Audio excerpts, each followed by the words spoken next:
வணக்கம் நண்பர்களே. இன்னைக்கு ஸ்டோரி சைக்காலஜி, அதாவது ஒரு பெரிய யானை ஒரு சிறிய கயிற்றுல கட்டப்பட்டிருக்கு. அதற்கு அந்த கயிற்றை அறுத்துட்டு வெளியே வர முடியும். ஆனால் அது முயற்சி செய்கிறதே இல்லை. அது ஏன்? இந்த கதையில் மனிதன் மிகப்பெரிய உளவியல் ரகசியம் அதுக்குள்ளே அடங்கிட்டு இருக்கு. அதை பற்றி தான் நான் உங்களுக்கு சொல்ல போகிறேன். இந்த மாதிரி டெய்லி உங்களுக்கு ஒரு சைக்காலஜிக்கல் ஃபேக்ட்ஸ் வேணும்னா உங்களோட மைண்ட் சர்வீஸை நீங்கள் லைக் அண்ட் ஃபாலோ பண்ணிட்டு நீங்கள் அப்படியே சப்ஸ்கிரைப்பும் பண்ணிக்கோங்க. இதில் இப்போ நம்ம கதைக்குள்ளே போகிறோம். ஒரு குட்டியாக இருந்தபோது யானை பல முறை கயிற்றை அறுக்க முயன்றுட்டே இருந்துச்சு. ஆனால் அதனால் முடியல. பல தோல்விகளுக்கும் பிறகும் அது என்ன நினைச்சிருதுன்னா, என்னால் முடியாது அப்படின்னு அது நம்ப ஆரம்பிச்சிருது. அது இன்னைக்கு அதோட பலம் வாய்ந்த யானையா இருந்தாலும் சரி, அது அதே நம்பிக்கையில தான் வாழ்ந்துட்டு இருக்கு.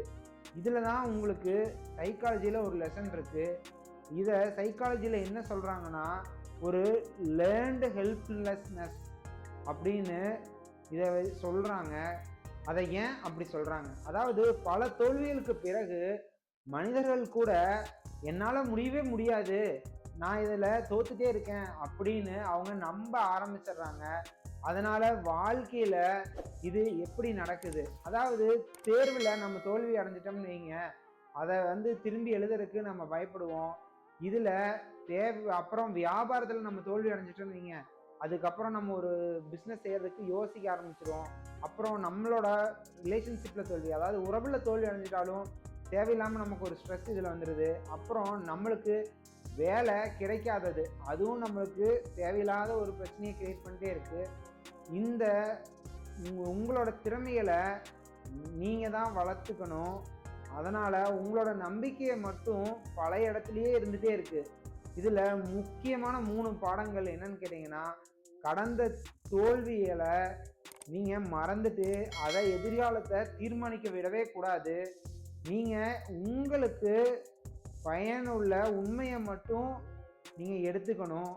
நீங்கள் அது தேவையில்லாத கெட்டதை எடுத்துக்கவே கூடாது. மீண்டும் மீண்டும் நீங்கள் முயற்சி செஞ்சுக்கிட்டே இருக்கணும். எத்தனை தடவை தோல்த்தாலும் இதுக்கு நிறையா எக்ஸாம்பிள்ஸ் இருக்குது. அதனால் நீங்கள் திரும்ப திரும்ப முயற்சி பண்ணிட்டே இருந்தீங்கன்னா கண்டிப்பாக நீங்கள் வெற்றி பெற முடியும். இதில் நான் ஃபைனலாக உங்களுக்கு என்ன சொல்கிறேன்னா, உங்களை தடுத்து நிறுத்துவது உலகமே இல்லை, உங்களை மனதில் இருக்கிற என்னால் முடியாதுங்கிற ஒரு நம்பிக்கை தான். அதை நீங்கள் தகர்த்து எரிஞ்சிட்டிங்கன்னு வைங்க, எந்த இடத்துல வேணால் நீங்கள் எதை வேணால் சாதிக்கவே முடியும். இந்த மாதிரி டெய்லி உங்களுக்கு ஒரு சைக்காலஜிக்கல் ஃபேக்ட்ஸ் வேணும்னா உங்களோட மைண்ட் சர்வீஸை நீங்கள் லைக் அண்ட் ஃபாலோ பண்ணிட்டு நீங்கள் அப்படியே சப்ஸ்கிரைப்பும் பண்ணிக்கோங்க. Thank you friends.